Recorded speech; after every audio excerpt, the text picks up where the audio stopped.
Well, thanks for watching this video. I'm Shane Bennett here with Greg Livingstone, the founder of Frontiers.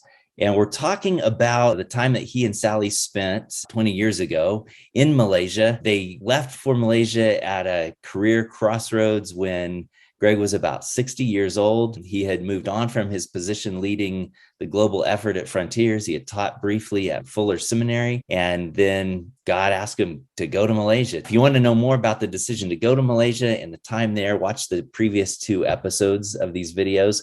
In this video, Greg, we're going to talk about the decision to return, to leave Malaysia and come back to the US. Let me invite you to jump in. How did you guys know it was time to leave? How long had you been there? What led to that decision to return back to the US? We intended to stay until we just couldn't function anymore. But that came up earlier than we expected when Sally went into deep, deep depression, not over circumstances. This has been a situation we've had to live with for over 40 years, cyclical depression. But this time she was just stopped so much that she didn't want to go out of the house. So Frontiers has a lot of pastoral help. Now that we were on a team, we had people over us who said, there's no point in you guys staying here while Sally's struggling so much. And so that was really hard. We had intended to stay more than 5 years, but we were encouraged by the fact that 40 new people had come. And so I said to Sally, I think the next place we move to should be the place from which we go to heaven. So you don't have to make any more moves and you get to choose it, Sally, and I'll believe God for whatever I'm supposed to do from wherever you want to be. And she said, I want to go back to our home in England, which we had bought when I was general director of Frontiers outside of London. So I said, okay, that's fine with me, not knowing what I would do, but was confident that something would become clear. We flew back to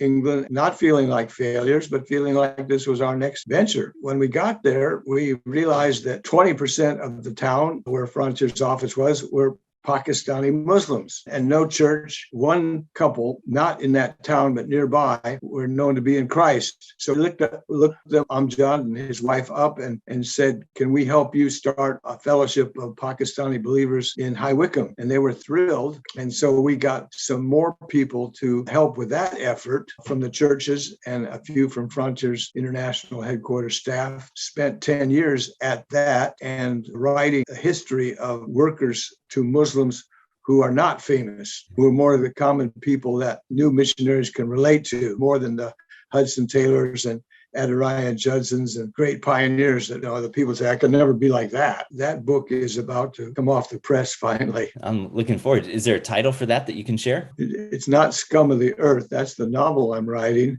Right. It's the greatest toil ever story.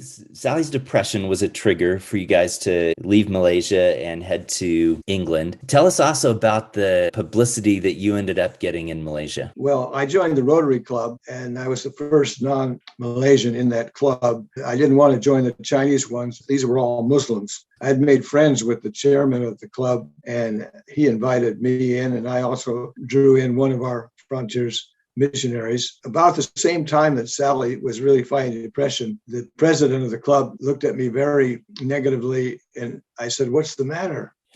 He said, church planted in Muslim cities. The real reason was I offended him by walking out of a nationwide Rotary meeting that had male strippers as part of their entertainment. I should have not really spoken up too much, I guess, about that, because that embarrassed the director of our group. So that's what made him want to find out more who this guy is.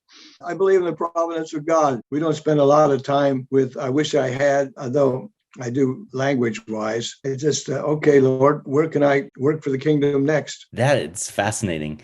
If somebody who was in a similar zone in life as when you and Sally went to Malaysia, if they came to you and said, roughly similar circumstances, I didn't lead a global mission agency, but I've done well in my profession, we're ready to make a shift, and we feel pretty open before the Lord to go and live among Muslims anywhere he would lead us. Where might you send 2 or 3 couples like that? Well, it depends. If they want to really pioneer, and that's not usually the case, I'd say, how about Turkmenistan? There's hardly anybody there. How about Baghdad? How about Libya? We can find places. People are getting back into Sudan. When you want to try Somalia, because Frontiers is all about staffing people where They aren't. No point in competing with the other fellowships, missions. So you have to know the person.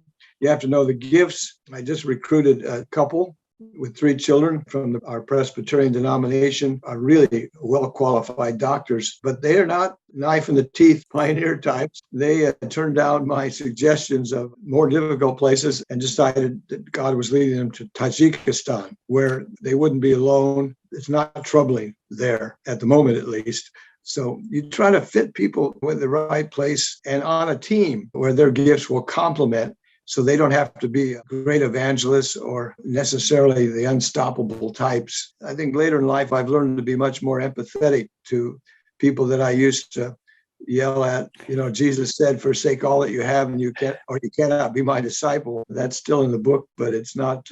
It's wonderful the way God uses all kinds of people. As this couple is both doctors, they'll be able to touch another facet of the Tajik community that non-medical people wouldn't. A couple of things come to mind. One is I'm grateful for your faithfulness and your obedience in a number of places along your career and how that's led to blessing for me and countless other people. So thanks for making that move to Malaysia. And if you could, on behalf of me and other people watching this, extend that thanks to Sally as well. In some ways, it was probably more of a challenge and an effort for her to go. I know God met with her and used her and blessed her, but would you, Greg, extend our gratitude to her for that? Oh, yeah. She's the real heroine, but she likes to remind me that she was called to Muslims before I was. Good point. Yeah. It wasn't a matter of me dragging her along. That's a good reminder. So grateful for you guys. Thank you for watching this video. We'll be back with more in the near future.